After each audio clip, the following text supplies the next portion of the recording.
ऐसी कौन सी गलती हुई थी महाराज दशरथ से कि रावण माता सीता को हरण करके ले गया।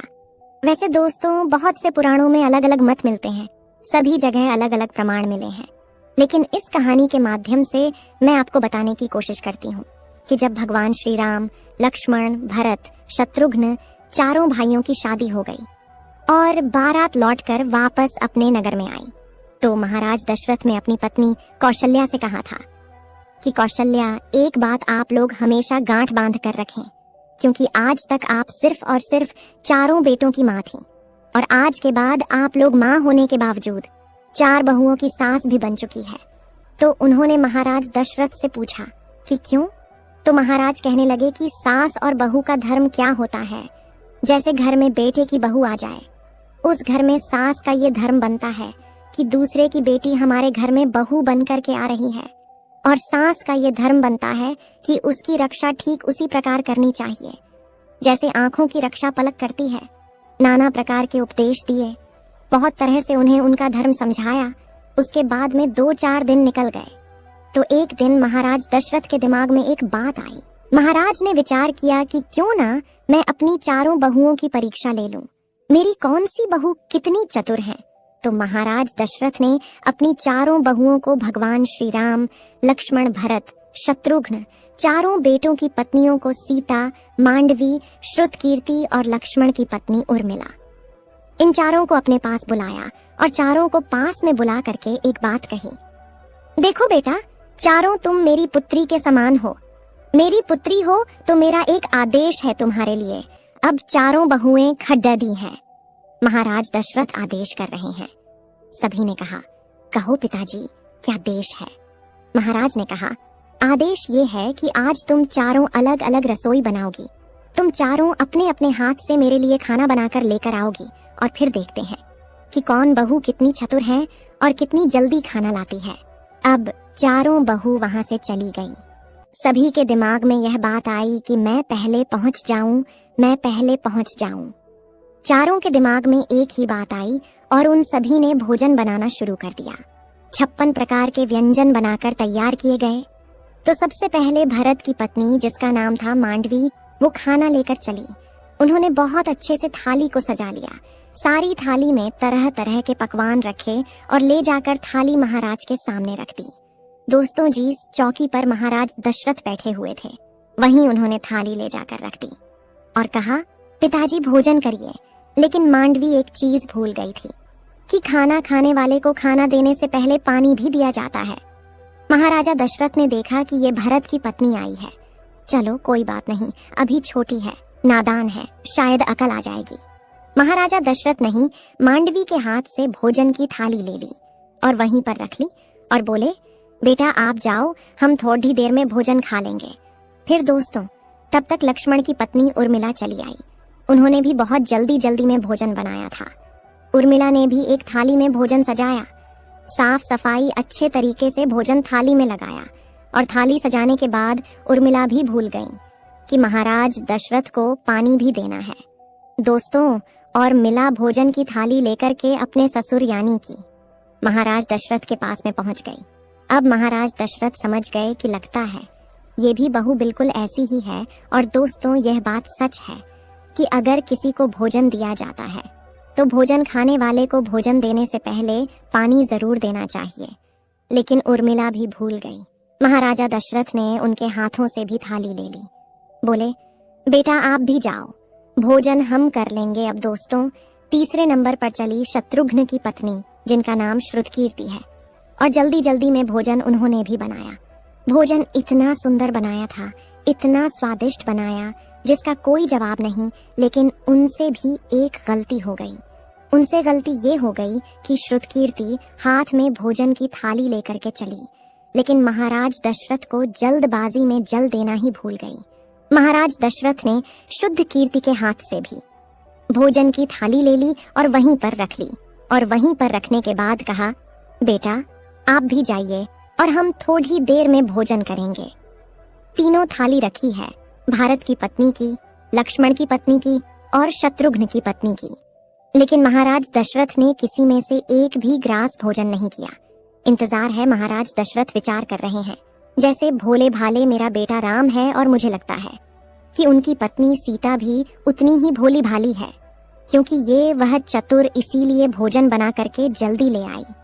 लेकिन उधर जगत भवानी माता सीता ने बहुत सुंदर तरीके से सूर्य पार्क भोजन बनाया, इतने सुंदर तरीके से कि जिसमें से सुगंध ही कुछ अलग आ रही थी। और मैया सीता ने एक थाली में भोजन लगाया, 56 प्रकार के व्यंजनों को एक थाली में लगाया और थाली में लगा करके अपने हाथ में थाली उठाई, चलने के लिए तैयार ही हुई। तब तक माता सीता को ध्यान में आ गया कि किसी को भोजन देते हैं तो भोजन देने से पहले पानी दिया जाता है। अब मैया सीता ने विचार किया कि मैं तो पहले ही इतनी लेट हो गई हूँ, मेरी तीनों बहनें ससुर के पास भोजन लेकर पहुंच गईं। मेरे पिताजी मेरे बारे में क्या सोचेंगे। तब दोस्तों मैया सीता ने कौन सा काम किया। सीता माता ने एक हाथ में भोजन की थाली, एक हाथ में जल का लोटा लिया।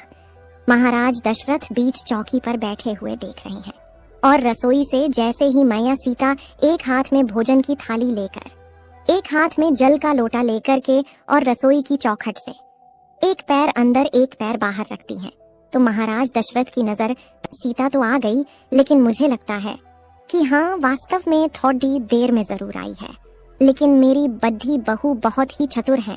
एक हाथ में जल का लोटा, एक हाथ में भोजन की थाली लेकर के आ रही है।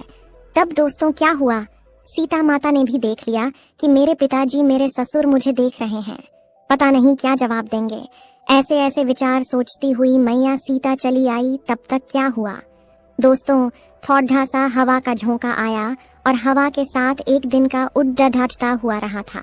ऐसे में महाराज की निगाह सीता के ऊपर थी और सीता की निगाह उस दिन के ऊपर। माता सीता दिन के को देखकर सोच रही है कि अब मैं क्या करूं।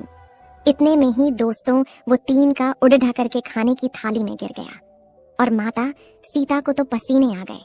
दोस्तों कहते हैं कि खूनी को कोई टाल नहीं सकता। अब माता सीता सोचने लगी कि अब मैं क्या करूं। अगर ये थाली पिताजी को दूंगी तो पिताजी कहेंगे ये कितनी पागल है, ये तिनका पता नहीं कहां से उड्डी एच कर आया है और भोजन अशुद्ध हो गया है। और अगर मैं वापस जाती हूँ तो पिताजी कहेंगे कि ये आई ही इतनी देर में और अब पता नहीं क्या भूल गई है कि दोबारा लेने गई है। और तीसरी बात, मेरे हाथ दोनों घिरे हुए हैं, मेरे एक हाथ में तो थाली है और एक हाथ में जल का लूटा। अब इस दिन के को उठाऊं तो उठाऊं कैसे। दोस्तों माता सीता कोई साधारण स्त्री नहीं, माँ सीता तो भवानी थी। भवानी मैया को ऐसी बातें सोचते सोचते क्रोध आ गया। इतना क्रोध आया कि जब माता सीता की दृष्टि उस तिनका पर पड़ी तो उसे राख बनाकर उड़ा दिया। दोस्तों ये करतब महाराज दशरथ ने अपनी आंखों से देख लिया। अब मैया सीता नहीं, उससे तिनका को तो राख बना करके गायब कर दिया। और दोस्तों यह बात हकीकत है, पहले सभी की दृष्टि इतना तेज होता था जैसे भगवान भोलेनाथ बाबा ने अपने तीसरे नेत्र की दृष्टि को कामदेव के ऊपर डाल दिया था तो कामदेव को जला करके राख कर दिया था। इसी आंख की दृष्टि को मैया गंधारी ने अपने बेटे दुर्योधन के ऊपर डाल दिया था तो दुर्योधन का संपूर्ण शरीर वज्र का कर दिया था। इसी आंखों की दृष्टि को कपिल महात्मा ने सगर के 60,000 पुत्रों पर डाल दिया था। सगर के 60,000 पुत्रों को जला करके राख कर दिया था। अब दोस्तों इधर महाराज दशरथ ने अपनी आंखों से ये सब देख लिया। अब महाराज दशरथ के सामने भैया सीता ने जा करके जल का लूटा रखा और थाली हाथ में लेकर के पिताजी की तरफ की, बोली पिताजी भोजन करो। महाराज दशरथ ने थाली हाथ में ले ली और थाली हाथ में लेकर थाली को रख दिया। महाराज दशरथ से सीता मैया ने कहा, पिताजी कोई गलती हो गई है, हमसे आप भोजन क्यों नहीं कर रहे हैं। तो महाराज दशरथ ने कहा, बेटा सीता मैं तेरे हाथ का भोजन नहीं करूंगा। मैया सीता घबरा गई।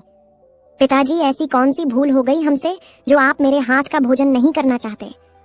दोस्तों महाराजा दशरथ ने कहा, बेटा मैं तुम्हारे हाथ का भोजन करूंगा ही नहीं। माता सीता ने कहा, क्यों नहीं करेंगे। पिताजी महाराज दशरथ ने कहा, बेटा मैं तुम्हारे हाथ का भोजन जब तक नहीं करूंगा जब तक कि तुम मुझे एक वचन नहीं दोगी। महाराज दशरथ की बात सुनकर के मैया सीता ने विचार किया, आखिर वो मेरे ससुर है, मेरे पिता के समान है, पता नहीं क्या मांगेंगे। माता सीता ने कहा, आप जो कहेंगे, जो वचन मुझसे मांगेंगे मैं दे दूंगी, लेकिन अब भोजन कीजिए। दशरथ महाराज ने कहा, बेटा तेरे हाथ का भोजन तो कर लूंगा, लेकिन मैं ये वचन लेना चाहता हूँ। किंतु आज इसी समय मेरे सामने खड्डी डी होकर के एक प्रतिज्ञा कर। सीता माता ने पूछा, कौन सी प्रतिज्ञा? तो वो बोले, अभी मैंने अपनी आंखों से देखा, भोजन की थाली में एक तिनका का गिरा था और उस दिन के पर तुमने अपनी दृष्टि डाली थी, उस तिनके को राख बना दिया। तो आज तो मुझे वचन दे कि तू आज के बाद कभी भी किसी के ऊपर अपनी आंखों की दृष्टि नहीं डालेगी। और मैया सीता उसी समय अपने ससुर महाराज को यह वचन देती है कि पिताजी, आप चिंता ना करिए, अगर आप ऐसा ही सोचते हैं तो मैं वचन देती हूँ कि आज के बाद मैं कभी भी जीवन में किसी के ऊपर अपनी दृष्टि नहीं डालूंगी। अच्छा दोस्त, अब सवाल आता है कि महाराज दशरथ नहीं वचन लिया क्यों? महाराज दशरथ समझते थे कि मेरे सबसे बड़े बेटा जो राम है वो थोड़े सुशील सज्जन है, तो अगर किसी दिन पति पत्नी में कोई अनबन हो गई और अगर सीता को क्रोध आ गया, क्रोध में आकर आंखों की दृष्टि को अगर मेरे बेटे के ऊपर डाल दिया तो मेरे 3 ही बेटे रह जाएंगे। फिर माता सीता ने ये वचन देते हुए कहा कि आज के बाद मैं अपने जीवन में कभी भी किसी के ऊपर अपनी दृष्टि नहीं डालूंगी।